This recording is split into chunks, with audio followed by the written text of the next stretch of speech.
कर सकते हैं आप, लेकिन अभी पार्टिसिपेंट कम है क्या? हाँ अभी 29 पार्टिसिपेंट्स हैं। आप बोले तो सर 2 मिनट और वेट कर लेते हैं।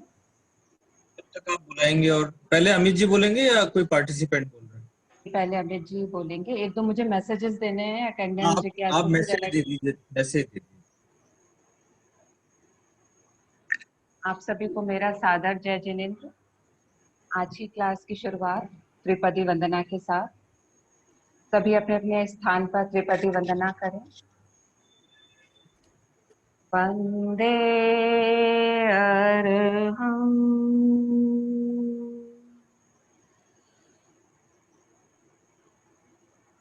वंदे गुरुवरम्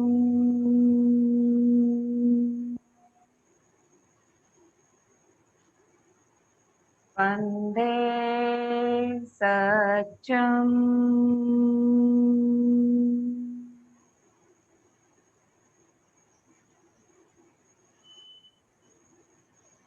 आज की क्लास का टॉपिक दीर्घ श्वास प्रेक्षण, और सभी अपने प्रेजेंटेशंस के साथ रेडी हैं। इससे पहले हम प्रेजेंटेशन स्टार्ट करें, अमित जी को सुने। एक दो मैसेजेस हैं। एक अपनी अटेंडेंस, आप लोगों का 30 मिनट ध्यान का क्रम नियमित चल रहा होगा सभी का। अटेंडेंस लेकिन थोड़ी कम आ रही है। जितने पार्टिसिपेंट्स हैं उस हिसाब से अटेंडेंस कम है, तो प्लीज अपना रेगुलर रखिए। नीलपा जी पारिक को वीकली एक बार वीक में एक संडे अटेंडेंस देने का आप लोग का कोशिश रहनी चाहिए। और आज हम क्लास के एंड में जिज्ञासा नहीं ले पाएंगे, हो सकता है हमारे पास समय की थोड़ी कमी रहे, तो चैट बॉक्स में प्लीज आप जिज्ञासा ना रखें। जो भी आप लोगों की जिज्ञासा है सपना जी पटावरी को पर्सनल पे भेज दें, जो हम नेक्स्ट और उससे भी नेक्स्ट क्लास अक्टूबर महीने की लास्ट क्लास में सभी जिज्ञासा समाधान की पूरी कोशिश की जाएगी मोदी सर के द्वारा।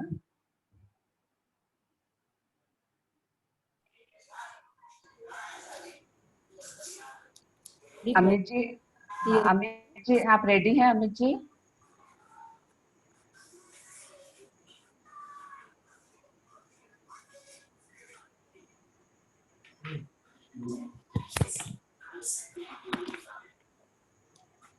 अमित जी आप सुन पा रहे हैं हमारी बात, आवाज?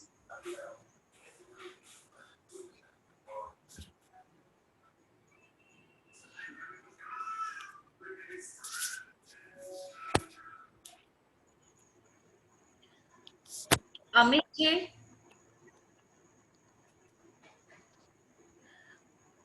ज्वाइन तो हो गए वो। हाँ उनका वीडियो ये ऑडियो वीडियो ऑफ दिखा रहा है।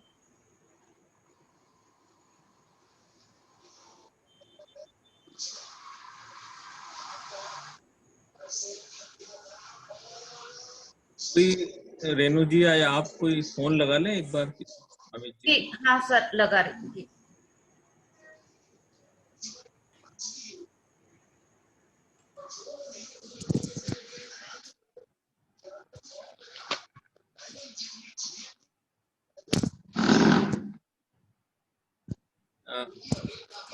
वंदना जी।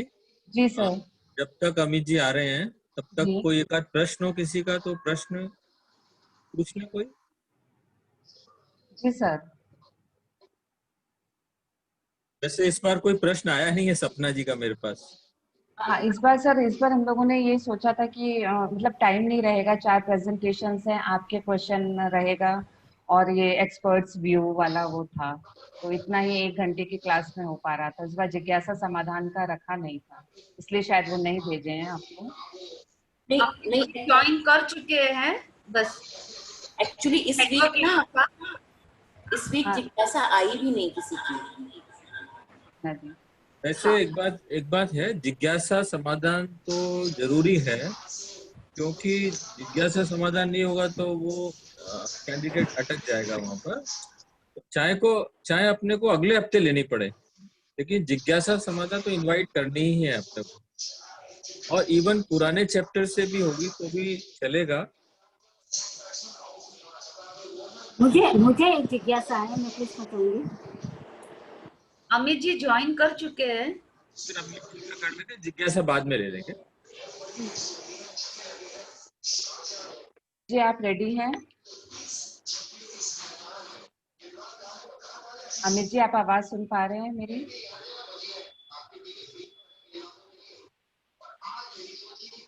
मेरी आवाज आ रही है आपके, आप ठीक से? जी जी अमित जी। हाँ। अमित ओम जी श्री। आप, हाँ बोलिए वंदना जी। सॉरी अमित जी, और मैं हाँ आप स्पॉट 2 लाइट मिनट में चेंज। आपका इंट्रोडक्शन सबसे करवा देती हूँ, इससे श्योर। पहले आपको सुने।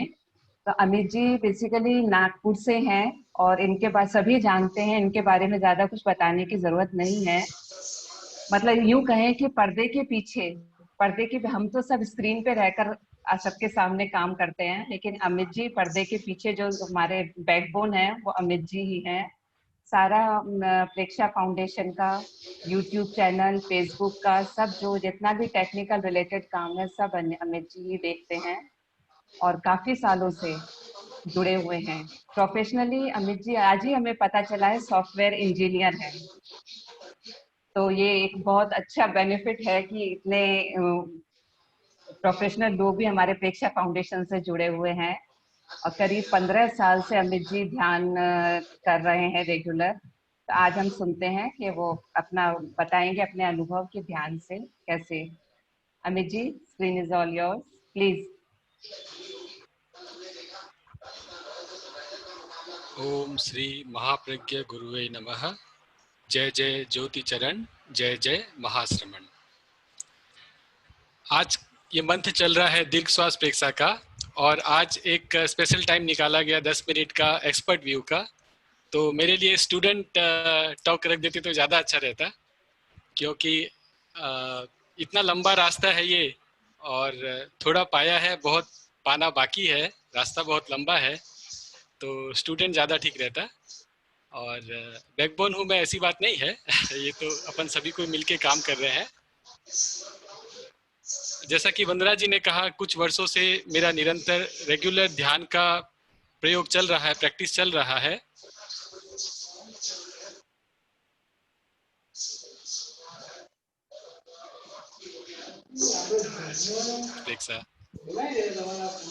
तो जैसे बोट होता है, पुराने जमाने में उसको एक खंबे से बांध के रखा जाता था किनारे में, ताकि वो इधर उधर न चला जाए। तो मेरे पर्सनल ध्यान साधना के प्रैक्टिस में मैंने दीर्घ श्वास प्रेक्षा को उसी एंकर की तरह पकड़ के रखा हुआ है।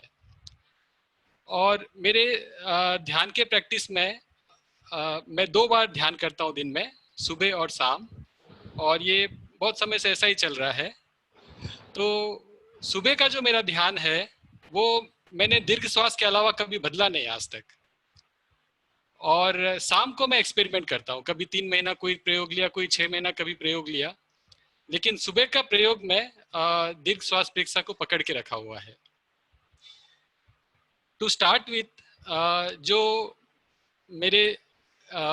मैंने खुद फील किया कि जो मेरे फैक्टर रहे ध्यान साधना करने के, जो मुझे टिकाए रखे हैं, उसमें एक बड़ा फैक्टर मुझे ये लगा कि ध्यान के लिए श्रद्धा बहुत जरूरी है। कि पता नहीं मन के किस कोने में ध्यान के प्रति ऐसी श्रद्धा रही, कर लिया अपन ने, और एक समर्पण का भाव आ गया। तो पर्सनली मेरे लिए ऐसा लग रहा है कि ध्यान की श्रद्धा मुझे बहुत इंपॉर्टेंट लगी। श्रद्धा जब तक मजबूत नहीं होती तो अपन बहाने बहुत देते रहते हैं कि टाइम नहीं मिलेगा, सुबह टाइम नहीं हुआ, शाम को टाइम नहीं हुआ, ये करना था, वो मंदिर जाना था, भक्तांबर का पाठ भी कर लिया, समायिक भी करनी है, प्रतिक्रमण भी करना है, तो सब कुछ करना है, लेकिन ध्यान के लिए टाइम थोड़ा कम निकल पाता है। और उसका एक बहुत बड़ा कारण मुझे ये फील हुआ कि श्रद्धा की थोड़ी कमी रहती है, उतना मोटिवेशन इतना स्ट्रांग नहीं है। तो इस वजह से हमारे पास थोड़े अलग तरह के बहाने आ सकते हैं। एक और फैक्टर जो मुझे लगा, जो टिकाए रखा ध्यान के लिए, पेशेंस। बहुत बार ऐसा हुआ कि बहुत दिन हो गए, कुछ नई उपलब्धि नहीं हुई, कि जो स्टेटस को था चल रहा था, रेगुलर चल रहा था, लेकिन कोई विशेष उपलब्धि नहीं हो पा रही है। लेकिन पेशेंस एक ऐसा रहा जो बना के रखना बहुत जरूरी है। मे बी क्यों मेरे में पेशेंस रहा, शायद श्रद्धा हो या क्या है पता नहीं, पेशेंस रहा और उसका रिजल्ट भी आया। बहुत दिन कुछ नई उपलब्धि नहीं हुई, लेकिन पेशेंस बना के रखे तो कभी एक ऐसा हो गया अपने आप कि वो मेरे पिछले कुछ महीनों के प्रयोग को साकार कर दिया, मतलब उसका रिजल्ट देके चला गया और आगे अनेक महीनों के लिए मुझे मोटिवेटेड के लिए सफिशिएंट रहा वो अनुभव। और जैसे दीर्घ श्वास प्रेक्षा का जहाँ तक संदर्भ है और कुछ कुछ अलग अलग प्रयोग जैसे ज्योति केंद्र प्रेक्षा, दर्शन केंद्र प्रेक्षा हुए और कुछ अलग अलग प्रयोग, उनकी छोटी मोटी उपलब्धि मुझे थोड़ी जल्दी हो गई। जो छोटे मोटे रिजल्ट्स आने चाहिए मुझे जल्दी महसूस किया। दीर्घ श्वास प्रेक्षा में रिजल्ट्स मुझे थोड़ा लेट से आते या आ रहे हैं, लेकिन पेशेंस के वजह से या श्रद्धा जो भी कह ले, दीर्घ श्वास प्रेक्षा एक मेरा प्रमुख अंग बना हुआ है मेरे ध्यान साधना का। एक और इम्पोर्टेंट फैक्टर जो मुझे लग रहा है कि जो हमारी ध्यान साधना में प्रोग्रेस करने में बहुत हेल्पफुल है और जिसको मैं भी यूज करता हूँ, गुरुदेव अनुप्रेक्षा के बारे में फरमाते हैं। एक मीनिंग उन्होंने अनुप्रेक्षा का ये दिया, एक तो रेगुलर मीनिंग जो हम यूज करते हैं अनित्य अनुप्रेक्षा और असरण अनुप्रेक्षा, जो भी भावना है अनुप्रेक्षा है, उसके अलावा गुरुदेव ने एक मीनिंग दिया कि प्रेक्षा ध्यान का प्रयोग करें और उसके बाद थोड़ी देर अनुप्रेक्षा करें कि ध्यान काल में हुआ क्या, आज ध्यान करते समय क्या घटित हुआ, कुछ बाधाएं आई, कुछ उपलब्धि हुई, जो भी हुआ उसको सहजता से एक अनुप्रेक्षा कर लिया जाए, उसका चिंतन कर लिया जाए। तो ये भी मुझे बहुत बार मैं करता हूँ कि ध्यान के बाद थोड़ा समय निकाल के 2-3 मिनट निकाल के कि क्या विशेष हुआ, कहाँ पे रुका या कहाँ पे प्रोग्रेस हो गया। और एक अनुप्रेक्षा को थोड़ा ब्रॉड करूं मैं कि सेल्फ असेसमेंट, अपना इंटरवल जो है रेगुलर इंटरवल में अपने आप हमारे प्रोग्रेस को हम खुद देखें, मेजर करें कि 3 महीना पहले कैसा था मेरा ध्यान का प्रयोग और अभी मैं कहाँ पे हूँ, क्या मेरे में कमियां रह रही हैं कि ध्यान में कहाँ पे कमियां आ रही हैं, किस तरह से मैं प्रोग्रेस कर रहा हूँ, मेरे गोल्स क्या है, लॉन्ग टर्म गोल क्या है, शॉर्ट टर्म गोल क्या है। तो इस तरह का एक अपन रेगुलर इंटरवल में अनुप्रेक्षा कह लें या सेल्फ असेसमेंट कर लें, तो मुझे लगता है कि वो एक बहुत इंपॉर्टेंट फैक्टर है कि हम रेगुलरली जो प्रतिक्रमण कहते हैं, हमारे जैन तत्व की भाषा में प्रतिक्रमण कह लो आप इसको, कि थोड़ा पीछे मुड़ के देखना कि पिछले महीने में क्या किया।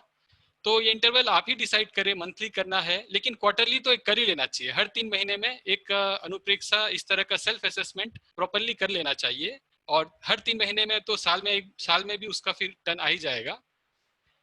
मैं ये अनुप्रेक्षा कैसे करता हूँ, जिस तरह से ध्यान में बैठने की तैयारी करते हैं वैसे ही मैं ध्यान की व्यवस्था में बैठता हूँ और आधा घंटे का टाइम निकालता हूँ मैं, और कोशिश करता हूँ कि मंथ में एक बार तो हो ही जाए सेल्फ असेसमेंट। वीकली का लक्ष्य रखा है लेकिन प्रमाद हो जाता है, वीकली सेल्फ असेसमेंट नहीं हो पाता उतनी जागरूकता से, तो मंथली बहुत बार हो पाता है और क्वार्टरली तो करना ही होता है। तो आधे घंटे का टाइम मैं पर्सनली निकालता हूँ कि मैंने मेरा पिछला 3 महीना कैसे गया इस तरह के अनुप्रेक्षा के लिए। श्वास प्रेक्षा के संबंध में एक बार अचानक से मेरे मन में क्वेश्चन आया कि क्या श्वास प्रेक्षा को हम साधना से अलग कर सकते हैं क्या। तो पर्सनली ये मेरा फीलिंग है, सभी साधकों का अलग अलग फीलिंग हो सकता है, अनुभव हो सकता है। मेरे फीलिंग में ये रहा कि साधना के साथ दीर्घ श्वास प्रेक्षा इतनी गहराई से जुड़ा हुआ है कि हम इसको अलग अलग करके देखना बहुत मुश्किल लगता है। एक प्रैक्टिकल एप्लीकेशन है इसका भावक क्रिया के साथ। हमारी प्रेक्षा ध्यान की साधना में भावक क्रिया एक बहुत इंपॉर्टेंट सूत्र है और हर साधक को, चाहे भगवान महावीर हो, आचार्य महाप्रज्ञ हो, हर साधक को भावक क्रिया में आना ही होता है। यानी कि अपने अस्तित्व के प्रति जितनी ज्यादा जागरूकता वो साधक का उतना ज्यादा प्रोग्रेस। पर्सनली मुझे ये फील हुआ कि भावक क्रिया को पुष्ट करने के लिए, इसको इफेक्टिव बनाने के लिए या बहुत ज्यादा समय भावक क्रिया में रह पाने के लिए श्वास प्रेक्षा का बहुत ज्यादा महत्व है। जब भी मैं एक काम से दूसरे काम में शिफ्ट होता हूँ, मेरा रूम का लोकेशन चेंज होता है, सोफे में आके बैठ जाता हूँ, तो कोशिश करता हूँ कि ज्यादा से ज्यादा मैं पहले अपने ब्रेथ को वॉच कर लूँ, उसको नॉर्मल कर लूँ, स्लो कर लूँ। और जब भी जैसे ट्रैवलिंग हो गया, पब्लिक ट्रांसपोर्ट हो गई, ट्रेन हो गया या कार में हो गए, जब भी पैसेंजर सीट में बैठे हैं तो श्वास के प्रति जागरूक हो जाना सबसे बेस्ट काम है उस समय। तो इससे एक तो भावक्रिया अपने आप हो गई और अपनी साधना ऑटोमेटिक उस तरह से हो गई। इवन मैं टीवी भी जब देखता हूँ, चाहे न्यूज भी हो या जो भी हो, तो श्वास के प्रति मैं कोशिश करता हूँ ज्यादा से ज्यादा जागरूक रहने का। तो नॉन ध्यान काल में जब मतलब डे टू डे लाइफ में जब अपन भावक्रिया के साथ श्वास प्रेक्षा को मैं जोड़ता हूँ, तो बेसिकली मैंने देखा मैं 3 तरह के प्रयोग मुझे ज्यादा इजी लगे मेरे लिए। एक ये कि जो काउंटिंग के साथ करते हैं, चाहे आप उसको समताल श्वास प्रेक्षा कह लो, तो काउंटिंग के साथ कि 1 मिनट में 3 श्वास लेना, 4 श्वास लेना, घड़ी को भी मैंने सामने रख लिया। और जब भी फ्री हुआ ट्रैवलिंग के समय, लंबी ट्रैवल चल रही है, तो दीर्घ श्वास प्रेक्षा का उस तरह से काउंटिंग के साथ प्रयोग किया। और एक प्रयोग मैं भावक्रिया के संदर्भ में करता हूँ, जो नथुने और होठ के बीच में जो लोकेशन है, यहाँ पे श्वास को ऑब्जर्व करना, ब्रेथ को ऑब्जर्व करना, हर आते जाते श्वास को देखना। ये भी मुझे इजी लगता है इस तरह से चलते फिरते करने में। और एक देखा कि जो श्वास जब लेते हैं तो पेट फूलता है, छोड़ते हैं तो पेट सिकुड़ता है, और पूरे श्वास को रेस्पिरेटरी ट्रैक में फॉलो करना। तो ये भी मुझे एक इजी लगा और बहुत जल्दी एनर्जी भी दे देता है और सहज भावक्रिया में भी हम प्रस्तुत हो जाते हैं। तो श्वास प्रेक्षा और भावक्रिया को मैं अलग नहीं कर पाता हूँ, और मुझे लगता है कि भावक्रिया साधना तो है हर साधक को, और उसके लिए श्वास प्रेक्षा एक बहुत ज्यादा इंपॉर्टेंट रोल प्ले करता है। एक लास्ट चीज जो आपके साथ शेयर करना चाहता हूँ, एक फील किया कि श्वास प्रेक्षा का, दीर्घ श्वास प्रेक्षा का अपने प्राण के प्रवाह में बहुत ज्यादा प्रभाव है, बहुत ज्यादा प्रभावित करता है हमारे प्राण के फ्लो को। ये तो जो महसूस हुआ कि जैसे प्राण का फ्लो प्रभावित होता है, तो आगे हमारे ट्रांस के स्टेट हो गए या समाधि के स्टेट हो गए, उन सब तरह के रास्ते हमारे लिए खुल जाते हैं। आजकल एक बहुत चलता है कि ट्रांसेंडेंटल मेडिटेशन और ये ट्रांस की स्टेट में जाना, तो ये कुछ बहुत बड़ा चमत्कार या इस तरह से बहुत कुछ नहीं है। श्वास प्रेक्षा के थ्रू हम प्राण के साथ कनेक्ट करते हैं और इस तरह के आगे से आगे हमारे लिए रास्ते खुलते चले जाते हैं। इसलिए हमको श्वास प्रेक्षा के प्रति बहुत श्रद्धा रखना चाहिए, क्योंकि ये हमको उन गहराइयों और उन ऊंचाइयों तक ले जा सकता है जिसकी हम कल्पना भी नहीं कर सकते। मैं श्वास प्रेक्षा ये सोच के नहीं करता कि मुझे प्राण को प्रभावित करना है। वो ध्यान काल में जब अपने आप एकाग्रता बढ़ती है तो ऑटोमेटिक वो प्राण का नियमन उसमें सत्ता चला जाता है, तो ऑटोमेटिक ही वो रिजल्ट आने लगते हैं। तो अपने को श्वास प्रेक्षा के प्रति, दीर्घ श्वास प्रेक्षा के प्रति श्रद्धा गहरी करनी है, मजबूत करनी है।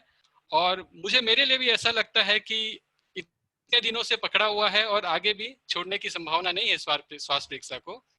इसी मंगल भावना के साथ ओम अरहम।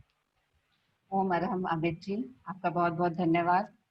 हम लोगों ने सभी ने सुना अमित जी का अनुभव, कैसे हम अपनी ध्यान साधना को अपनी पूरी श्रद्धा रख के, पेशेंस के साथ, और आगे हम अगर श्वास प्रेक्षा को भावक्रिया से जोड़ें तो किस तरीके से हम इसको साध सकते हैं, इसका पूरा लाभ ले सकते हैं। अब हम लोग आज के क्लास के प्रेजेंटेशन स्टार्ट करते हैं। पहला प्रेजेंटेशन है दीर्घ श्वास प्रेक्षा का प्रयोजन। चंचला जी टोकरावाद, सूरत से। चंचला जी, आप रेडी हैं? हाँ, जय जिनेंद्र। मेरी आवाज आ रही है? जी बिल्कुल, आप बोलिए। जय जिनेंद्र। आज का मेरा विषय है दीर्घ श्वास प्रेक्षा के प्रयोजन। मानव बिना खाए बहुत दिनों तक जीवित रह सकता है, बिना पानी पिए भी कुछ दिन वो निकाल सकता है, लेकिन श्वास के बिना कुछ पल निकालना उसके लिए मुश्किल हो जाता है। वह अगर ये माने कि श्वास ही जीवन है तो इसमें कोई अतिशयोक्ति नहीं होगी। श्वास बहुत मूल्यवान है, लेकिन आज मनुष्य इस श्वास की जो वैल्यू है उसको वो समझ नहीं पाता है। वह उसको नहीं समझने, श्वास इतना मूल्यवान है कि यदि हम जब श्वास इतना मूल्यवान है कि इसको हम छोटा नहीं समझ सकते हैं। यदि छोटी इस मूल्यवान को यदि हम छोटा नहीं समझे तो हम साधना की शिखर पर कदम बढ़ाने के लिए तैयार हो जाते हैं। मनुष्य की कठिनाई यह है कि वो ध्वज की ओर देखता है, नींव की ओर नहीं देखता है। नींव रूपी श्वास, यदि हम यूं कहें कि श्वास प्रेक्षा एक नींव का पत्थर है। यदि नींव का पत्थर मजबूत होगा, श्वास प्रेक्षा यदि मजबूत होगी, तो हम साधना के शिखर पर, साधना पर बड़े से बड़ा महल बनाने के लिए तैयार हो पाएंगे। अतः यदि संपिक्खै अपगमप्प एणम, आत्मा के द्वारा आत्मा को देखें, स्वयं स्वयं को देखें। आत्मा के द्वारा आत्मा को देखना ये कैसे हो सकता है? इसके लिए श्वास ही एक आलंबन है। एक उदाहरण है कि यदि कोई व्यक्ति अपने गंतव्य स्थान पर थोड़ा दूर मार्ग पर जाना चाहता है, तो उसे किसी न किसी वाहन की आवश्यकता होती है। इसी प्रकार यदि हमें भी अंतर्मुखी बनना है, आत्म साक्षात्कार करना है, तो उसके लिए हमें भी श्वास रूपी एक आलंबन, श्वास रूपी एक वाहन के रूप में उसका आलंबन लेना होगा और उसकी आवश्यकता होगी, क्योंकि श्वास बाहरी और भी है और भीतरी भी है। उसे हम अनुभव कर सकते हैं, महसूस कर सकते हैं, और श्वास रूपी रथ पर हमारे मन को चढ़ाकर हम आत्मोन्नति की ओर, साधना के शिखर की ओर, सत्य की खोज की ओर पहुंच सकते हैं और बढ़ सकते हैं। श्वास और जीवन दोनों एकार्थक हैं। श्वास है तो जीवन है, जीवन है तो श्वास है। श्वास प्रेक्षा का तात्पर्य चित्त श्वास को दिखता है और चित्त और श्वास साथ साथ चलते हैं। श्वास प्रेक्षा का मुख्य प्रयोजन है ज्ञाता दृष्टा भाव। ज्ञाता दृष्टा भाव अर्थात कि जानना और देखना। श्वास प्रेक्षा में अगर हम अंतर्मुखी होते हैं, साधना करते हैं श्वास प्रेक्षा की, तो हम केवल जानना और देखना करते हैं।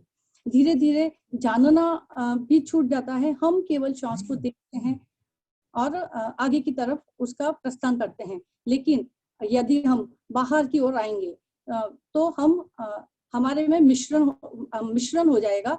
हम कल्पना, स्मरण, सोचना, विचारना, वो शक्ति में रह पाएंगे, जिससे कि हम साधना के शिखर पर नहीं पहुंच पाएंगे, सत्य की खोज नहीं कर पाएंगे। अतः यदि हमें अंतर्मुखी बनना है तो हमें केवल जानना, देखना और धीरे धीरे जानना भी छूटकर देखना और ज्ञाता दृष्टा भाव रखना, यह एक मुख्य प्रयोजन श्वास प्रेक्षा का होता है। दूसरा है भाव क्रिया मजबूत होती है, पुष्ट होती है। भाव क्रिया में जानना, जागरूक अवस्था में रहना और वर्तमान में जीना, ये तीनों कदम होते हैं। और श्वास प्रेक्षा में भी हम वर्तमान में जीते हैं। श्वास यह कोई भूतकाल या भविष्य की घटना नहीं है, ये वर्तमान की घटना है और जागते हुए और जानते हुए जागरूक अवस्था में करते हैं। इसलिए ये भाव क्रिया भी है और भाव क्रिया भी पुष्ट होती है। जब हम श्वास लेते हैं तो गहरी लंबी श्वास लेते हैं, ऑक्सीजन लेते हैं, तो केवल ऑक्सीजन ही हमारे भीतर नहीं जाती है, ऑक्सीजन के साथ में प्राण ऊर्जा भी हमारे भीतर जाती है। प्राण ऊर्जा अगर निरंतर साधना करते रहेंगे तो वो प्राण यात्रा बन जाएगी और हमें साधना के मार्ग पर वीतरागता की ओर ले जाएगी। जैसे कि अभी अमित सर ने भी बताया था कि प्राण का प्रवाह होता है दीर्घ श्वास प्रेक्षा से और जो समाधि की ओर ले जाता है। श्वास प्रेक्षा से एकाग्रता भी सद्धती है, क्योंकि हम केवल वर्तमान में जीते हैं और उसको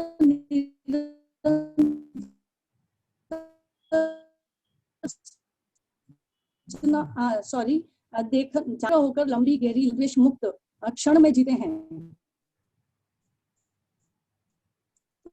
इसलिए वो एकाग्रचित हो। श्वास प्रेक्षा से हमारे में क्रोध, तनाव,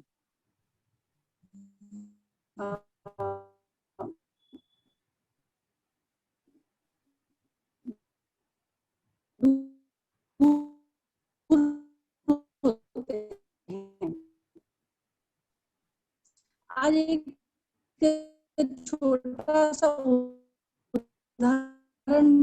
चंचला जी, आपकी आवाज क्लियर नहीं है, शायद नेटवर्क इश्यूज हो रहा है, नहीं पा रहे हैं। कि यदि एक बच्चा है, उसको बहुत गुस्सा, इसको कुछ उपाय बताएं, मैं प्रयास करता हूँ तो उसको कुछ नहीं बोला, सॉरी, आपकी उसका आवाज कोई उपचार नहीं, सुबह और शाम सिर्फ ब्रीदिंग। हेलो, आवाज नहीं आ रही मेरी?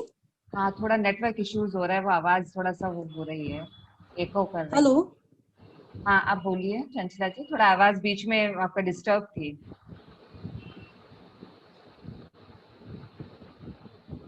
अच्छा, सब ठीक है, बोलिए। मैं एक एग्जांपल दे रही थी कि यदि एक बेटे को बहुत परेशान थे कि उसको गुस्सा क्यों आता है, तो वो एक गुरुजी के पास में गए, तो उन्होंने बोला ठीक है, उसको गुरुकुल में छोड़ दो, हम कुछ दिन इस पे प्रयोग करेंगे।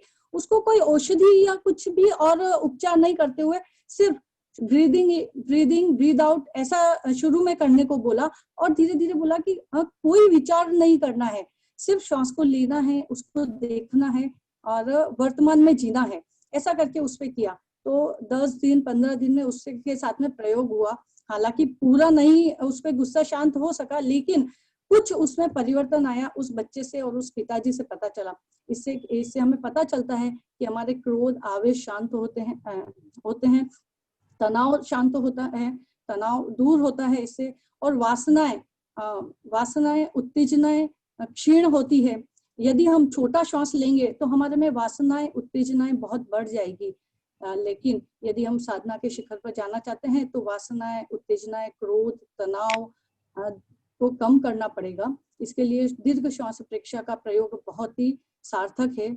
इसके अलावा यदि मन की चंचलता को कम करना है और चित्त को प्रसन्न रखना है, समभाव में जीना है, जागरूक अवस्था में जीना है, तो दीर्घ श्वास प्रेक्षा का प्रयोजन बहुत ही सार्थक है।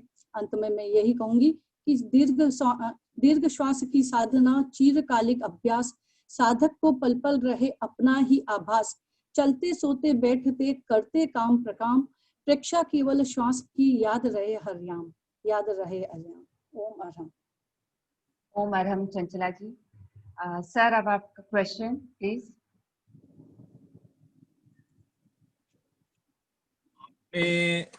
अभी बोला कि हम श्वास को केवल जानेंगे, केवल देखेंगे और फिर केवल देखेंगे। इसमें क्या, इसको थोड़ा सा डिफरेंशिएट कीजिए।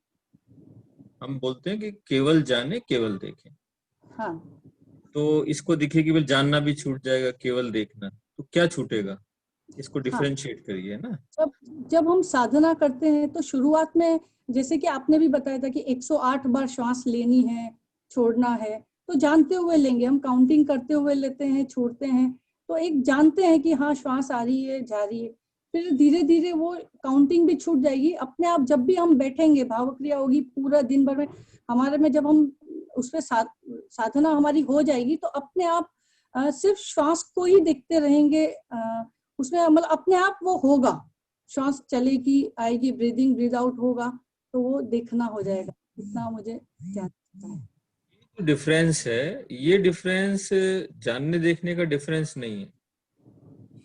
जानना देखने का मतलब होता है जहां केवल चेतना सक्रिय है, मन सक्रिय नहीं है, चेतना सक्रिय। चेतना जब सक्रिय होती है तो केवल जानती है, केवल देखती है। जो हमारा गुण है ना चित्त का, चेतना का गुण है केवल जानना, केवल देखना। जहाँ चेतना सक्रिय है वहां होता है केवल जानना, केवल देखना। जब मन सक्रिय होता है वहां विचार चालू हो जाता है। प्रश्न जो आप जो कह रहे हैं ना कि पहले हम जानकर श्वास ले रहे हैं फिर हम सहज, ये तो प्रयास का डिफरेंस हुआ। पहले हम प्रयास करके श्वास ले रहे थे, अब बिना प्रयास के देख रहे हैं, लेकिन वहां भी तो केवल जानना केवल देखना जरूरी है। जी जी सर। ये इसको थोड़ा डिफरेंशिएट करेंगे आप कि पहले केवल जानते केवल देखते फिर केवल देखते हैं। हाँ, मुझे वो जितना ध्यान प्रयास था। का डिफरेंस हुआ, नॉट हाँ, इसका हुआ। अच्छा, जी सर। पहले हमने प्रयास किया श्वास को देखने का, लंबा करने का, जो भी है प्रयास किया, फिर हमने श्वास को छोड़ दिया, सहज श्वास को देखते रहे। उसमें भी जानना देखना है, उसमें भी केवल जानना है, केवल देखना। चेतना का गुण ही है केवल जानना, केवल देखना। जी सर। और दूसरा प्रश्न है, आपने बोला कि आत्मा के द्वारा आत्मा को देखने में श्वास ही एकमात्र आलंबन है, ये कैसे? क्योंकि श्वास, और कोई आलंबन नहीं ले सकते आत्मा को, आत्मा के द्वारा आत्मा को देखने में? श्वास इजीली हो जाता है। ये श्वास ये के कैसे साथ बोले आप, श्वास ही एकमात्र आलंबन है? श्वास से नहीं, दूसरा नहीं हो सकता, मुझे ऐसा ध्यान में है। शरीर प्रेक्षा नहीं हो सकता आलम्बन, चैतन्य केंद्र प्रेक्षा नहीं हो सकता आलम्बन, हाँ लेश्या ध्यान आलम्बन नहीं हो सकता, ये सारे आलम्बन है। जी सर। चलिए, अभी प्रश्न तो और है आपसे, लेकिन अभी दूसरों के लिए छोड़ देते हैं एक बार। अच्छा, आपने प्रयास अच्छा किया, और अभी थोड़ा सा अभी और प्रयास करना पड़ेगा, क्लैरिटी भी करनी पड़ेगी, और सारे प्रश्नों का फिर जवाब भी आना चाहिए, एकदम तुरंत आना चाहिए। जो हम बोल रहे हैं उसके आगे पीछे का भी सब सोचना पड़ेगा आपको। जी सर। चलिए ठीक है, थैंक यू। आगे next please. Thank you sir. परिणाम, दीर्घ श्वास प्रेक्षा का परिणाम। चंदा जी दुक्कर, पापी भिलाट से हैं। चंदा जी, आर यू रेडी?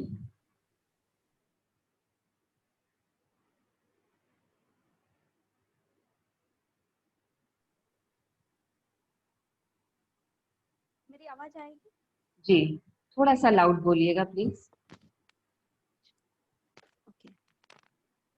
आराध्य को वंदन, प्रशिक्षक गण एवं सभी प्रेक्षा साधक साधिकाओं को मेरा सादर जय जिनेन्द्र। मेरा विषय है श्वास प्रेक्षा के परिणाम। श्वास प्रेक्षा का निरंतर अभ्यास करने पर हमें इसके कई अनगिनत लाभ मिलते हैं, जिनका हम पिछले कई महीनों से और स्पेशली 10-12 दिनों से प्रत्यक्ष अनुभव कर रहे हैं। इसके लाभ जैसे शारीरिक, मानसिक, भावनात्मक, व्यवहारिक, आध्यात्मिक, इस तरह से कई लाभ है। यहाँ पे आज मैं कुछ परिणामों का संक्षिप्त में बताना चाहूंगी। तो श्वास प्रेक्षा का परिणाम शारीरिक स्तर पर। श्वास प्रेक्षा से दोष या मल शुद्धि। श्वास प्रेक्षा में पेट को अंदर बाहर करने से पाचन तंत्र की मालिश होती है तथा कब्ज और पाचन तंत्र की दुर्बलता में पर्याप्त लाभ मिलता है। इसका दूसरा है स्वस्थ एवं दीर्घायु। श्वास प्रेक्षा में नाक से श्वास प्रश्वास होने पर हवा में रहे कीटाणु और धूल, मिट्टी आदि श्लेष्मा झिल्ली की स्निग्धता तथा नाक में स्थित बालों के द्वारा रोक लिया जाता है तथा पूरी मात्रा में श्वास लेने पर हवा के आवागमन से फेफड़ों की सफाई होती है, टॉक्सिन निकल जाते हैं, जिससे हम स्वस्थ एवं दीर्घायु बनते हैं। श्वास प्रेक्षा का परिणाम मानसिक स्तर पर। पहला है एकाग्रता। श्वास प्रेक्षा में हम हमारे मन को स्थिर कर देते हैं, हमारा चंचल मन स्थिर होता है तो वह एकाग्र हो जाता है। दूसरा है हम जितना गहरा श्वास लेते हैं उतनी ही हमारी प्राण शक्ति मजबूत होती है, जिसका प्रत्यक्ष प्रमाण है आजकल हम यौगिक प्रदर्शन के द्वारा देख सकते हैं। तीसरा है स्नायु तंत्र सशक्त। श्वास प्रेक्षा से कार्बन डाइऑक्साइड हमारे शरीर में जमा नहीं रहती है, जिससे हमारे शरीर की कोशिकाएं विषाक्त नहीं होती और ऑक्सीजन की पूर्ति होने से हमारा स्नायु तंत्र स्वस्थ एवं मजबूत रहता है तथा हमारी रोग प्रतिकारक शक्ति बढ़ती है। चौथा है जागरूकता। श्वास की यात्रा केवल हमारे फेफड़ों तक सीमित है और चित्त की यात्रा का क्षेत्र असीम है, लेकिन अगर हम एक वॉचमैन की तरह प्रत्येक आते जाते श्वास को जागरूक रहकर देखें तो एक क्षण में सारी दुनिया का चक्कर लगा देने वाले तीव्रतम गति वाले चित्त को भी हम श्वास जैसे छोटे यात्री के साथ जोड़ सकते हैं। तीसरा है श्वास प्रेक्षा का परिणाम भावनात्मक स्तर पर। हमारा श्वास जितना लंबा होता है, हमारा श्वास जितना लंबा होगा हमें क्रोध भी कम आएगा, आवेग और आवेश भी कम होंगे, क्योंकि जब हमारा श्वास लंबा होता है तो वह पूरा होता है, जिससे वह हमारे भीतर में जो उत्तेजना देने वाले पदार्थ है उनको निकाल कर फेंक देता है। इसका एक वैज्ञानिक कारण भी है कि हमारे फेफड़ों में रक्त की छनाई होती है, हमारा हार्ट पंपिंग का कार्य करता है, वहां से रक्त पंपिंग होता है और सारे शरीर में रक्त पहुंचता है, वह संस्कारों को लेकर बहता है। जितना जितना शुद्ध रक्त जाएगा उतना ही हमारा मन शांत होता जाएगा, आवेग कम होंगे, आवेश कम होंगे और हमारे भीतर समता का विकास होगा। चौथा है व्यवहारिक स्तर पर श्वास प्रेक्षा का परिणाम। किसी भी कार्य में जब तक चित्त एकाग्र नहीं होता है तब तक ऑपरेशन एफिशिएंसी का स्तर कम हो जाता है। हमारी क्षमता का उपयोग 20% और अनावश्यक जो व्यय है वो 80% हो जाता है, किंतु श्वास प्रेक्षा के निरंतर अभ्यास से क्षमता का 80% उपयोग व अनावश्यक व्यय 20% हो जाता है, अर्थात ठीक पहले से विपरीत हो जाता है। हम सुनते हैं कि आजकल कार्य क्षमता का विकास करने हेतु कई सेमिनार रखे जाते हैं, मगर हमारे महान आचार्य श्री महाप्रज्ञ जी ने हमें प्रेक्षा ध्यान का अवदान दिया है, जिसमें कायोत्सर्ग और दीर्घ श्वास प्रेक्षा दो आधारभूत तत्व है। कार्य क्षमता का विकास करने का मूल है मानसिक एकाग्रता का प्रयोग और उससे प्राप्त करने का सशक्त साधन है श्वास प्रेक्षा। पांचवा है श्वास प्रेक्षा का परिणाम आध्यात्मिक स्तर पर। श्वास प्रेक्षा से शक्ति के केंद्र जागृत होते हैं, तेजस शक्ति जागृत होती है, क्योंकि जब हम श्वास लेते हैं तो हम नथुने से लेकर पेट तक हमारे श्वास का आवागमन होता है, उससे हमारे नाभि से लेकर ज्ञान केंद्र के तक के सारे केंद्र हमारे एक्टिव हो जाते हैं, सक्रिय हो जाते हैं। और शक्ति का जैसे जैसे हमारे केंद्र सक्रिय होंगे वैसे वैसे हमारी प्राण ऊर्जा भी ऊपर की ओर ऊर्ध्वगामी होगी, तो हमारी शक्तियों का जागरण भी श्वास प्रेक्षा से संभव है। फिर दूसरा इसका है कि इससे हमारे में वीतरागता के भाव का विकास होता है। जैसे हम पढ़ते हैं कि श्वास वर्तमान की क्रिया है, श्वास वर्तमान है, सत्य का दर्शन है, न प्रियता है न अप्रियता है, न राग है न द्वेष है। यह है शुद्ध चेतना का क्षण। श्वास का आलंबन लेकर हम वर्तमान में जीते हैं, जिससे हम नए कर्मों का बंधन नहीं करते हैं। तो जब नए कर्मों का बंधन नहीं होता है तो हमारे कर्म शरीर को पोषण नहीं मिलता है और वो धीरे धीरे कमजोर होता जाता है। तो इससे हमारे आत्मा पर लगे कर्मों का आवरण हटता जाएगा, तो धीरे धीरे हमारी आत्मा विशुद्ध होती जाएगी। अतः हम कह सकते हैं कि जीवन की प्रत्येक क्रिया में श्वास प्रेक्षा अत्यंत लाभदायी है। ओम अरहम। ओम अरहम। चंदा जी, सर अब आप क्वेश्चन पूछे प्लीज। आपने एक बात बोली कि शुद्ध रक्त से मन शांत होता है, ये कैसे होता है? शुद्ध रक्त जब हमारे शरीर में जाता है सर, ये भावात्मक स्तर पे होता है। तो जब जैसे कि हमारा रक्त हमारे अंतःस्रावी ग्रंथियों के द्वारा हमारे भाव का पूरे शरीर में पूरे मतलब अंतःस्रावी ग्रंथियों का जो स्राव है उनके द्वारा उन्हीं से हमारे भाव भी हमारे पूरे शरीर में व्याप्त होते हैं। तो वैसे ही रक्त में हमारा इफेक्ट होता है स्राव का, और वही रक्त पूरे शरीर में जब जाता है तो हमारा मन भी उससे वैसा ही इफेक्ट होता है सर, शायद ऐसा लगता नहीं, इसका जो मन से संबंध है वो शुद्ध रक्त का मतलब हो गया ऑक्सीजन वाला ब्लड, वही मतलब है ना शुद्ध हाँ। है ना, जिसमें ऑक्सीजन ज्यादा है और उस ब्लड में, तो वो क्या करेगा, शरीर को पोषण देगा। हाँ। शरीर को मैक्सिमम ऑक्सीजन देगा, है ना, तो शरीर स्वस्थ रहेगा, एनर्जेटिक रहेगा, आलस्य नहीं रहेगा, है ना। हाँ। लेकिन मन की शांति का जो संबंध है श्वास का, वो श्वास की गति से ज्यादा है। अच्छा। गति से ज्यादा है। जितना जितना श्वास मंद होगा, लयबद्ध होगा, रिदमिक होगा, उतना उतना मन की चंचलता कम होगी और एकदम शांत मन रहेगा। तो जो श्वास हम बोलते हैं ना, मंद लें, लंबा लें, लयबद्ध लें, ये जो है ना मंद, लंबा, लयबद्ध श्वास, ये हमारे मन और मतलब क्या होता है, मन को नियंत्रण करने वाला है और नेगेटिव इमोशन को मन तक पहुंचने भी नहीं देता। क्यों कि जब श्वास हमारा धीरे धीरे हम लंबा ले रहे हैं, लयबद्ध ले रहे हैं, तो मन असहयोग कर देता है नेगेटिव इमोशन को कि भाई मेरा जो मालिक है वो चाहता है कि मैं धीरे धीरे लंबा श्वास जब लेता है मालिक, तो मन भी उसके साथ लगा हुआ रहता है।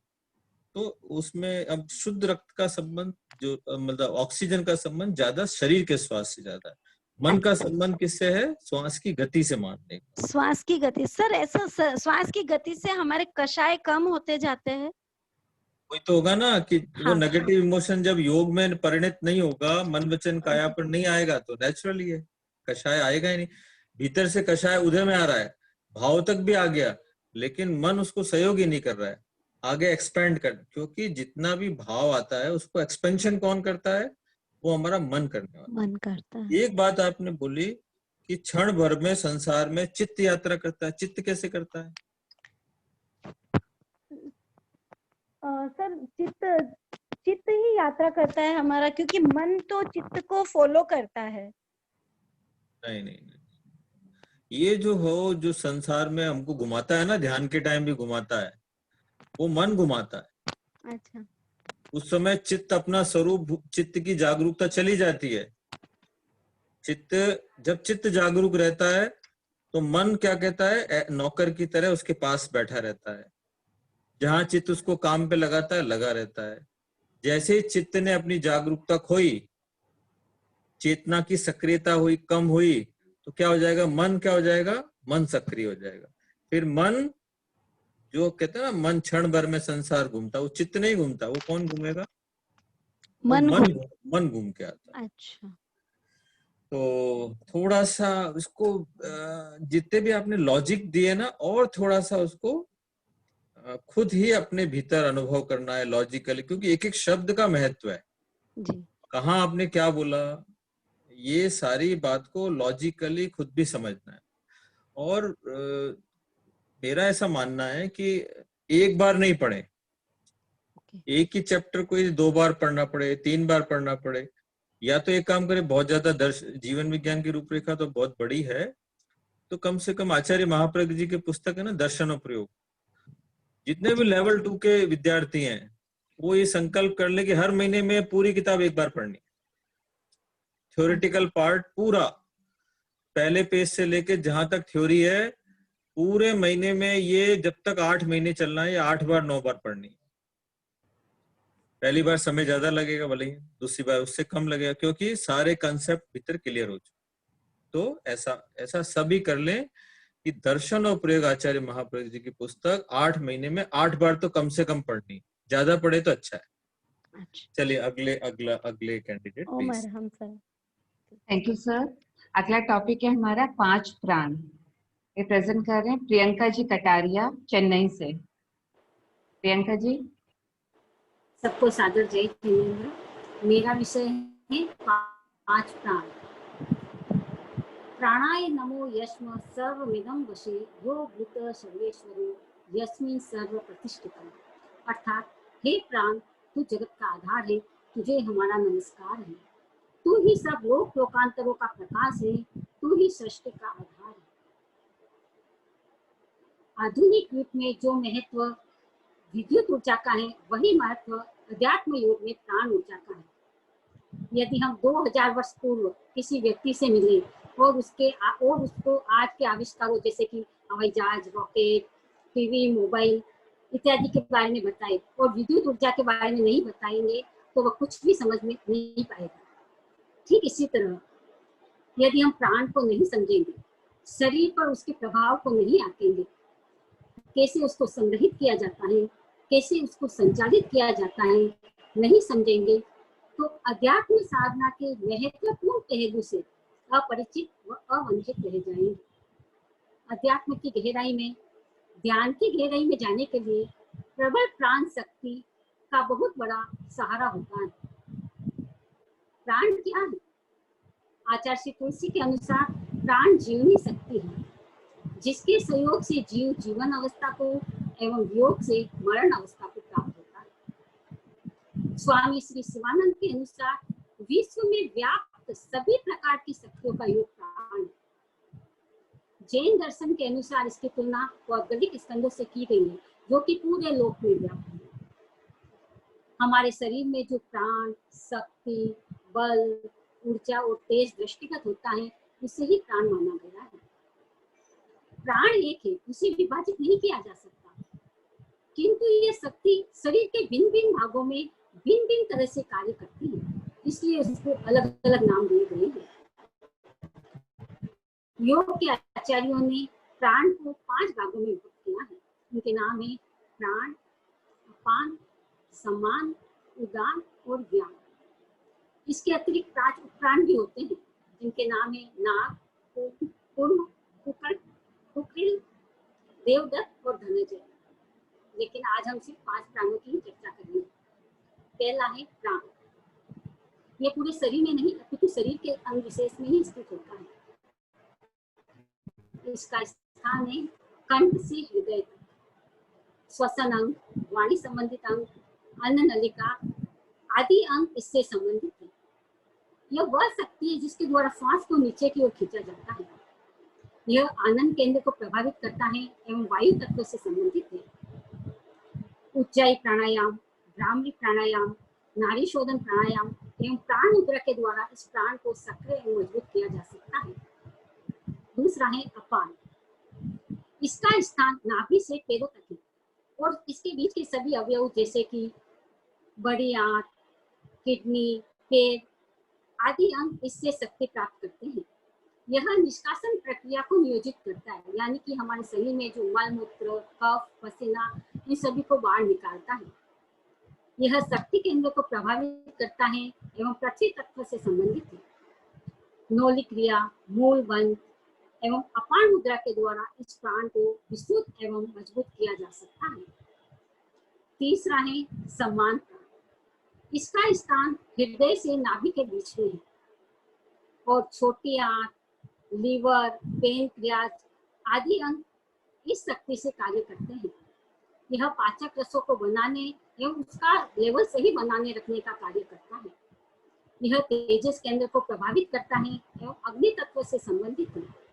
नौली क्रिया, समान मुद्रा के द्वारा इस प्राण को सक्रिय किया जा सकता है। चौथा है उदान। इसका स्थान कंठ से सिर तक है। आँख, कान, नाक आदि शरीर की समस्त इंद्रियां एवं मस्तिष्क इस शक्ति से कार्य करते हैं। यदि यह प्राण न हो तो हमें सोचने विचारने की शक्ति भी नहीं रहेगी। इस प्राण को नियंत्रित करके व्यक्ति आकाश में भी उड़ सकता है एवं नुकीली किलों पर भी सो सकता है। यह प्राण विशुद्धि केंद्र को प्रभावित करता है एवं आकाश तत्व से संबंधित है। भ्रामरी प्राणायाम, उज्जाई प्राणायाम एवं उदान मुद्रा के द्वारा इस प्राण को सक्रिय मजबूत किया जा सकता है। पांचवा है व्यान। जो पूरे शरीर में व्याप्त है वह व्यान है। इसका स्थान पूरा शरीर है। यह अन्य शक्तियों के मध्य सहयोग स्थापित करता है। समस्त शरीर की गतिविधियों को नियमित एवं नियंत्रित करता है।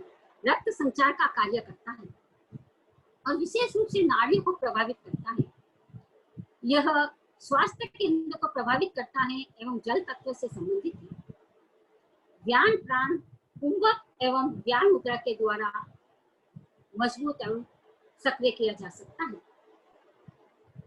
पांचों प्राणों का यथास्थान संतुलन बना रहे तो हम स्वस्थ रहेंगे, शरीर स्वस्थ रहेगा, मन प्रसन्न रहेगा एवं भाव शुद्ध रहेंगे। वैज्ञानिक दृष्टि से वायु में स्थित स्मॉल नेगेटिव आयंस जो कि हम श्वास के द्वारा ग्रहण करते हैं वे जीव में शक्ति का संचार करते हैं। श्वास के द्वारा जो हम ग्रहण करते हैं वह एक्चुअल में प्राण वायु होती है, प्राण नहीं। प्राण और प्राण वायु दोनों एक नहीं है। श्वास के द्वारा शरीर के सभी रोम के द्वारा जो हम प्राण वायु ग्रहण करते हैं, तेजस शरीर के द्वारा उसको प्राण में कन्वर्ट किया जाता है। प्राण सूक्ष्म ऊर्जा है एवं प्राण वायु स्थूल तत्व है, किंतु प्राण को उत्तेजित करने के लिए प्राण वायु बहुत महत्वपूर्ण है। आग को जलाने के लिए हवा दी जाती है जिससे आग प्रज्वलित होती है। हवा और आग दोनों एक नहीं है, किंतु जितनी हवा होगी आग भी उतनी ही अधिक प्रज्वलित होगी। ठीक इसी तरह जितनी हम प्राण वायु लेंगे उतना ही प्राण हमारा उत्तेजित होगा, सक्रिय होगा एवं विशुद्ध होगा। Om Om Arham. Priyanka ji, sir your question please. मेरा प्रश्न है कि बोलते कि शहरों में अभी शहरों की वायु में प्राणवत्ता बहुत कम है, तो इसका क्या कारण है? हाँ, क्योंकि वायु में प्रदूषण खूब है जिसके कारण जो स्मॉल और नेगेटिव आयन जैसा कि मैंने अभी बोला था वो कम है और जो बड़े तत्व है वायु में वो ज्यादा है। इसके कारण प्राण ऊर्जा, प्राण वायु कम है। प्राण शक्ति। दूसरा प्रश्न है कि प्राण ऊर्जा के स्रोत क्या क्या है? एक तो वायु हो गया, इसके अलावा भी कोई स्रोत है क्या? प्राण ऊर्जा को सक्रिय रखने के लिए, तेजस्वी बनाने के लिए क्या क्या स्रोत है? जैसा कि मैंने अभी सभी बताए थे, प्राणायाम, मेन तो प्राणायाम। तो अलग अलग प्राण के लिए जो मैंने नाड़ी शोधन, भ्रामरी, भस्त्रिका, प्राणायाम बताया। इसके अलावा मुद्राएं, 5 मुद्राएं, ज्ञान, ये 5 प्राण की 5 मुद्राएं, उसके द्वारा हम सक्रिय बना सकते हैं। इसके अलावा मूल बंद या महाबंद, तीनों ही बंद, मूल बंद, उद्यान बंद, जालंधर बंद, उसके द्वारा भी प्राण को सक्रिय किया जा सकता है। और कोई स्रोत? ध्यान, खुद ध्यान स्वयं एक बड़ा स्रोत है, या चैतन्य केंद्र प्रेक्षा। के अलावा जैसे सूर्य की रोशनी है, ये भी हमारे प्राण ऊर्जा को तेजस्वी बनाने में सहयोग करता है। भोजन भी प्राण ऊर्जा को मतलब ये एक व्यक्ति खाली प्राणायाम करेगा तो भी उसकी तेजस शक्ति, प्राण शक्ति कमजोर पड़ जाएगी यदि भोजन नहीं लेगा। तो प्राण शक्ति को प्रज्वलित करने में, तेजस्वी बनाए रखने में, जैसे आपने प्राणायाम के बहुत सारे, वायु अच्छे से ग्रहण करना, प्राणायाम करना, बंद लगाना, ध्यान के प्रयोग करना, इसके साथ सूर्य की रोशनी, भोजन, इवन पानी से भी प्राण शक्ति को सहयोग मिलता है। यदि एक व्यक्ति पानी ना ले तो भी प्राण शक्ति कमजोर हो जाएगी। तो भोजन, पानी, सूर्य रश्मि, प्राण वायु, ये सारे के सारे ही हमारे प्राण शक्ति की ऊर्जा के स्रोत हैं। आपने बोला बहुत अच्छा है, मुझे लगता है आपको नॉलेज भी ऐसा अच्छा लग रहा है जैसे बोलने के हिसाब से। तो आपसे एक प्रश्न एक्स्ट्रा पूछ लेते हैं कि आत्मा के द्वारा आत्मा को देखने की बात हम करते हैं, संपिक्खै अपगम प्रेरणम, लेकिन हम श्वास को देखते हैं। तो श्वास को देखना, श्वास तो क्या है? स्थूल है, इस शरीर का हिस्सा है, तो इसको देखना आत्मा के द्वारा आत्मा को देखना कैसे होगा? श्वास है वो आत्मा की एक क्रिया है, चेतना की आत्मा की एक क्रिया है श्वास भी। तो आत्माएं 8 है। श्वास जब हम देखते हैं तब आत्मा के द्वारा आत्मा को देखना, मतलब आत्मा की क्रिया है श्वास। और श्वास एक ऐसा तत्व है जो अंदर भी जाता है, बाहर भी जाता है, और स्थूल तत्व से ही हम सूक्ष्म तत्व तक पहुंच सकते हैं। जब हम पहले स्थूल तत्व का सहारा लेंगे, धीरे धीरे वो स्थूल से मतलब हमारा ध्यान हटके सूक्ष्म की ओर चला जाएगा, एक बिंदु तक धीरे धीरे अंदर की ओर जाएगा। इसमें थोड़ा सा आप मुझे लगता है क्लैरिटी से नहीं जवाब दिया, इसका मैं दे देता हूं कि श्वास आत्मा की क्रिया तो नहीं है, लेकिन श्वास के सक्रिय रहने में आत्मा का अप्रत्यक्ष सहयोग है। आत्मा नहीं चलाती है श्वास को, श्वास को चलाने वाला तो हमारा शरीर है, रेस्पिरेटरी सेंटर है, जो कि श्वास की क्रिया को संचालित कर रहा है, हमारा नर्वस सिस्टम है। तो ऑटोनॉमस नर्वस सिस्टम कभी सक्रिय रहता है, कभी वॉलंटरी नर्वस सिस्टम सक्रिय रहता है। तो ये ही हमारा नर्वस सिस्टम हमारे श्वास को सक्रिय बनाए रखा है, लेकिन उसके पीछे आत्मा की अप्रत्यक्ष शक्ति है। जैसे एक व्यक्ति मर गया, मुर्दा हो गया, तो उसमें क्या है? पूरा रेस्पिरेटरी सेंटर भी है, ब्रेन भी है, नर्वस सिस्टम है, लेकिन आत्मा की शक्ति निकल गई, आत्मा निकल गई तो ये सारी शक्ति कोई काम नहीं। आत्मा की अप्रत्यक्ष शक्ति उसके पीछे काम करती है। और यदि हम 8 आत्माओं का विवेचन करते हैं, तो जितने भी हमारे शरीर, वाणी और मन के जो योग होते हैं वो योग आत्मा में आ गए।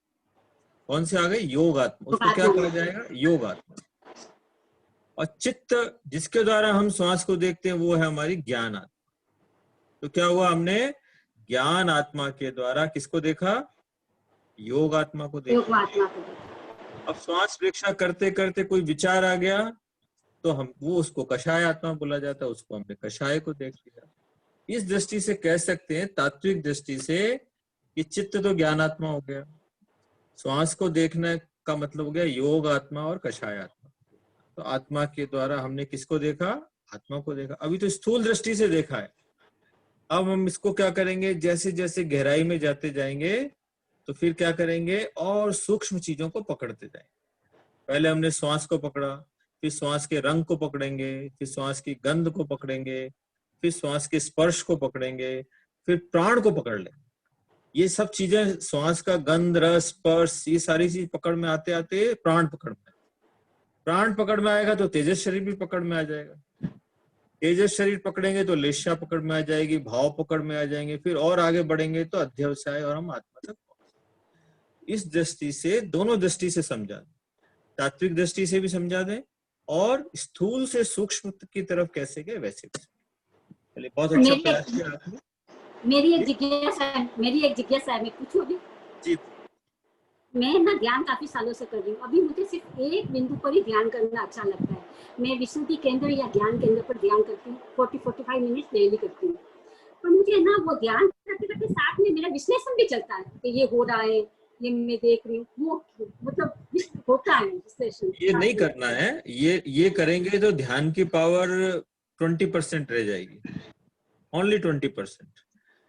ध्यान में ज्यादा से ज्यादा ज्ञाता दृष्टा रहना है, क्योंकि ध्यान का मतलब ही है ज्ञाता दृष्टा। क्योंकि हमारी चेतना का लक्षण क्या है? जानना और देखना। जब हम जानते देखते हैं तो चेतना सक्रिय रहती है, जब हम विश्लेषण में चले जाते हैं तो हमारा मन सक्रिय हो जाता है। तो हम उल्टा, जब हमें तो सूक्ष्म की तरफ जाना है, हम स्थूल पे अटके हुए हैं। जब तक हमारा मन और बुद्धि सक्रिय रहेंगे तो हम कभी सूक्ष्म में जा ही नहीं पाएंगे।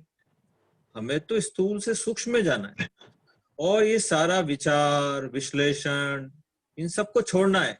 इन सबको छोड़ने का तरीका क्या है? यदि कोई विचार आया उसको भी देख लिया, कोई विश्लेषण मान लिया बुद्धि ने बिना चाहे भी कर दिया तो भी देख लिया, उसके साथ हमको बहना नहीं है, उसको विश्लेषण में सहयोग नहीं करना है। आ गया विचार, उससे अलग हो जाओ, देख लो, विश्लेषण को से भी अलग हो जाओ। तब फिर हम क्या करेंगे, जब हम इसको अवॉइड करेंगे, इसकी उपेक्षा करेंगे, तो धीरे धीरे मन क्या करेगा, ये तो हमको कोई महत्व तो नहीं देते हैं, हमारे विश्लेषण हम कर रहे हैं जबरदस्ती, ये कोई उसको महत्व तो नहीं दे रहे। तो फिर वो धीरे धीरे मन क्या हो जाता है, और कम विचार होते जाते हैं। तो हमें विश्लेषण में नहीं जाना, तभी हम ध्यान में और ज्यादा गहराई में पहुंचेंगे और ध्यान फलवान बनेगा। Thank you sir. Thank you sir. अब हम लोग अगले प्रेजेंटेशन है, टॉपिक है प्राण व पर्याप्ति। वसंता जी बाबेल चेन्नई से हैं। वसंता जी। सभी को सादर जय जिनेंद्र। आवाज आ रही है? जी बिल्कुल बराबर। ओके। गुरुदेव के चरणों में वंदन। सभी को सादर जय जिनेंद्र। मेरा टॉपिक है प्राण और पर्याप्ति। हमारा जीवन 7 तत्व से बना है: शरीर, श्वास, प्राण, भाव, कर्म और चेतना। जैन दर्शन के अनुसार हमारे शरीर में 3 शरीरों का समाहित किया हुआ है: औदारिक, तेजस और कार्मण। कार्मण शरीर संस्कारों का आवास है और तेजस शरीर औदारिक शरीर को शक्ति प्रदान करता है। तो यह शक्ति प्राण के रूप में औदारिक शरीर में पहुंचती है।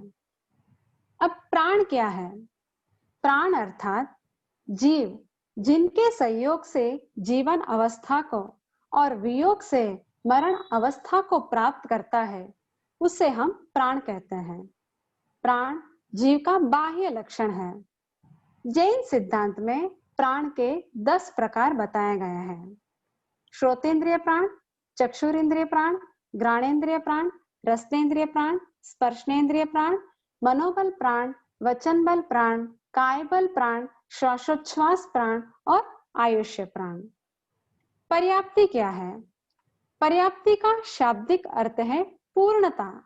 यानी जीव जब जन्म लेता है, प्रारंभ में ही पौद्गलिक शक्ति का निर्माण करता है, उसे पर्याप्ति कहते हैं। अर्थात जीव एक स्थूल शरीर को छोड़कर दूसरे स्थूल शरीर को धारण करता है, उस समय जो आवश्यक पौद्गलिक सामग्री उसके भावी जीवन निर्वाह के लिए इकट्ठा करता है और उससे जो उत्पन्न शक्ति है, उसे हम पर्याप्ति कहते हैं।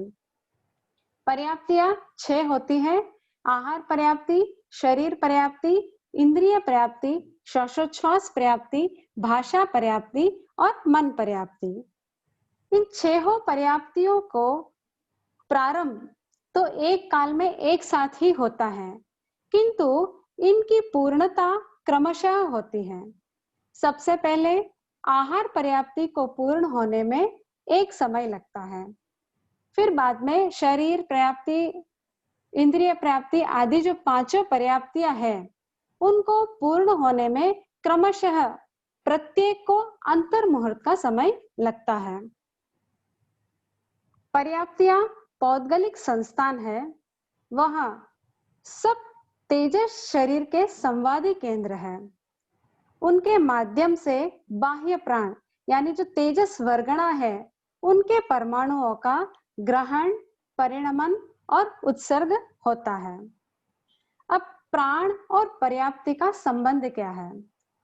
प्राण सहकारी कारण है और पर्याप्ति सहकारी कारण है और प्राण उसका कार्य है।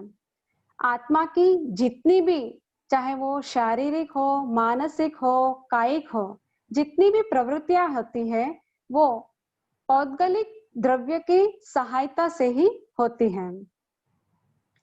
जैसे आकाश में वायुयान तभी उड़ पाता है जब उसे बाह्य सामग्री यानी ईंधन आदि जो भी बाह्य सामग्री मिलता है, तभी वह उड़ सकता है। वैसे ही जीव के मन, वचन, काया की जितनी भी प्रवृत्तियां हैं, वो पौद्गलिक द्रव्य की सहायता के बिना नहीं हो सकती है। इसलिए संसार अवस्था में प्राण और पर्याप्ति का गहरा संबंध है। प्राण अदृश्य पदार्थ है और पर्याप्ति दृश्य पदार्थ है। अब किस किस प्राण के कौन कौन सी पर्याप्तियां कारण है? तो 5 इंद्रिय प्राण का कारण है इंद्रिय पर्याप्ति, श्वासोच्छ्वास प्राण का कारण है श्वासोच्छ्वास पर्याप्ति, मनोबल प्राण का कारण है मन पर्याप्ति, वचन बल प्राण का कारण है भाषा पर्याप्ति, काय बल प्राण का कारण है शरीर पर्याप्ति और आयुष्य बल का प्राण का कारण है आहार पर्याप्ति। क्योंकि आहार पर्याप्ति के आधार पर ही आयुष्यपण टिक सकता है। पर्याप्ति तो जीवन के पहले ही क्षण में पूरा निर्मित हो जाता है, परंतु प्राण का जो कार्य है वो जीवन के अंत तक चालू रहता है। प्राण को भी प्राण चाहिए। श्वास एक सशक्त माध्यम है आकाश मंडलीय प्राण ऊर्जा को ग्रहण करने का। यह प्राण ऊर्जा हमारे तेजस शरीर के द्वारा जीवनी शक्ति प्राण के रूप में परिवर्तित की जाती है। हमारा जीवन का क्रम, जो भी सारी प्रवृत्तियां हैं, वह सब प्राण ऊर्जा के द्वारा ही संचालित होता है। यदि प्राण ऊर्जा नहीं होती तो चेतना भी नहीं टिक सकती। जैसे बोलना, चलना, देखना, इंद्रिय, मन और बुद्धि की क्रियाशील होना, यह सब प्राण का ही कार्य है। इनकी सक्रियता की पृष्ठभूमि में प्राण का प्रवाह कार्य करता है। इंद्रिय, शरीर और मन अचेतन है, किंतु प्राण के सहयोग से वह सचेतन हो जाता है। प्राण स्थूल शरीर व सूक्ष्म शरीर के बीच का संबंध सूत्र है। वह स्थूल शरीर को सूक्ष्म शरीर से जोड़ता है। ओम अरहम। बताने में कोई त्रुटि हुई हो तो क्षमा याचना। अवसर के लिए आभार। ओम अरहम बसंता जी। सर, आपका क्वेश्चन। मेरा प्रश्न है कि हमारे स्थूल शरीर, जो हमारी ग्रॉस बॉडी है, जिसको हम औदारिक शरीर बोलते हैं, हाँ, यहाँ भी हमारी चेतना सक्रिय है। सक्रिय है कि नहीं? चेतना सक्रिय है ना हमारे स्थूल शरीर के, औदारिक शरीर के स्तर पर। हाँ सर। तो ये चेतना कैसे यहाँ तक पहुंचती है? पहला प्रश्न। यह चेतना हमारे जो कार्बन शरीर है, उसके जो कर्म से जो अपनी रश्मि निकलती है, तो उससे जो चेतना का एक किरण निकलता है, तो कार्बन शरीर तेजस शरीर से होके स्थूल शरीर तक पहुंचती है। ये नहीं पूछ रहा हूँ मैं, भाव का नहीं पूछ रहा, भाव कैसे बनते हैं, कि चेतना सक्रिय कैसे बनती है स्थूल शरीर पे, कैसे पहुंचती है?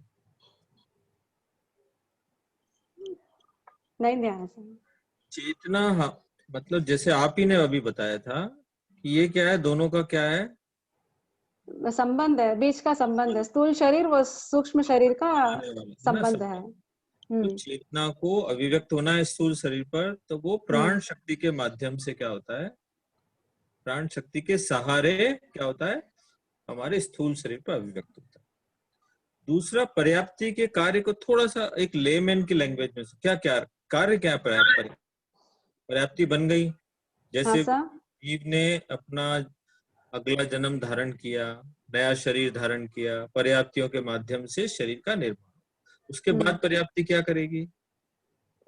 पर्याप्ति जब प्राण का जो कार्य होता है, तो उसमें वो पौद्गलिक शक्ति है जो वो प्राण को देती है, सहयोग करती है उसके लिए। क्या करती, क्या ये पर्याप्ति मतलब जैसे इंद्रिय पर्याप्ति है, तो इंद्रियों का सबका अपना अपना ज्ञान का विषय है, तो उसको देखने के लिए उस जो पर्याप्ति, जो स्टार्टिंग में जो पर्याप्ति ग्रहण की हुई है जीव, तो उसको देखने के लिए प्राण को वह शक्ति पहुंचाती है, ताकि वो प्राण फिर देखना सुनना जो भी है वो करती है। जैसे आपने इसको 3 काम करती ना, ये ग्रहण करना, परिणमन और उत्सर्ग, तीनों। इसको ऐसे समझा सकते हैं कि पर्याप्ति का पहला काम क्या होगा, तेजस शरीर का जो कार्य है वो तेजस वर्गणा के पुद्गल चाहिए, उसको तेजस शरीर को कार्य करने के लिए क्या चाहिए? हाँ, तेजस वर्गणा के परमाणु। कहाँ पर है तेजस वर्गणा के पुद्गल? तेजस शरीर में। नहीं, लोक में फैले हुए ना। अच्छा, बाहर से जो ले रहे हैं अपन। हाँ, बाहर से जो ले रहे हैं तेजस वर्गणा के, जैसे मनोवर्गणा के पुद्गल, तेजस वर्गणा के पुद्गल कहाँ पर है? इस लोक बाहर फैले हुए हैं। अब उसको ग्रहण करना है पहले, तो ग्रहण करने का काम कौन करेगा? पर्याप्ति करेगी। पर्याप्ति उसको क्या करेगी, फिर तेजस शरीर तक पहुंचा देगी ग्रहण करके, फिर वहां परिणामन हो जाएगा, प्राण शक्ति के रूप में उसका क्या हो जाएगा, परिणामन हो जाएगा। प्राण शक्ति फिर पर्याप्ति जो सेंटर बना हुआ वहां पर वापस आकर क्या करेगी, इंद्रिय पर्याप्ति क्या करेगी, इंद्रियों को प्राण शक्ति क्या कर देगी, प्रेषित करेगी, तो जो कार्यों में सहयोग देगी, और फिर उत्सर्जन हो जाएगा। जब अपने कार्य कर लिया तो उन पुद्गलों का क्या हो गया, उत्सर्ग हो गया। पर्याप्ति का काम है ग्रहण करना, परिणमन करना और उत्सर्ग करना। चलिए, आज का क्रम तो अच्छा रहा, अब समय भी पूरा हो गया है और प्रश्नोत्तर तो आज नहीं लेते हैं,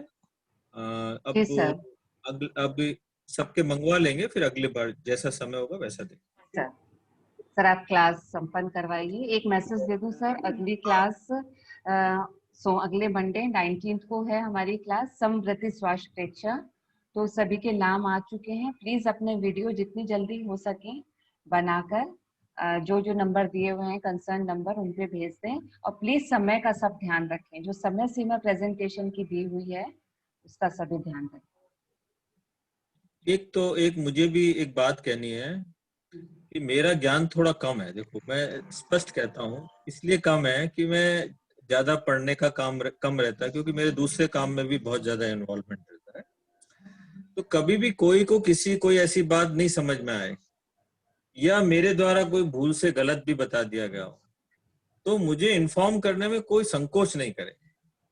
क्या होगा कि मुझे अच्छा इसलिए लगेगा कि यदि मैं अपने आप को, क्या हो सकता है कि अभी मेरा ज्ञान तो बहुत छोटा सा है, इसलिए यदि कोई मुझे किसी को ऐसा लगे कि नहीं सर ने जो बताया है वो अभी नहीं गले उतर रहा है या कुछ गलत बता दिया है, तो इसमें किसी को कोई संकोच नहीं करना है।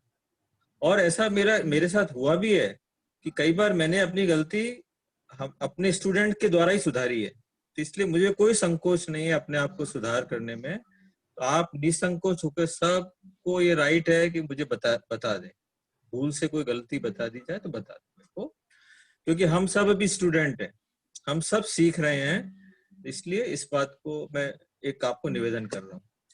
और हम सब पर पूज्य गुरुदेव की कृपा है, तो हम सब ज्ञान की आराधना कर रहे हैं एक साथ मिलकर, तो पूज्य गुरुदेव की कृपा से ये सब संभव हो रहा है, तो उनके प्रति हम कृतज्ञता ज्ञापित करेंगे।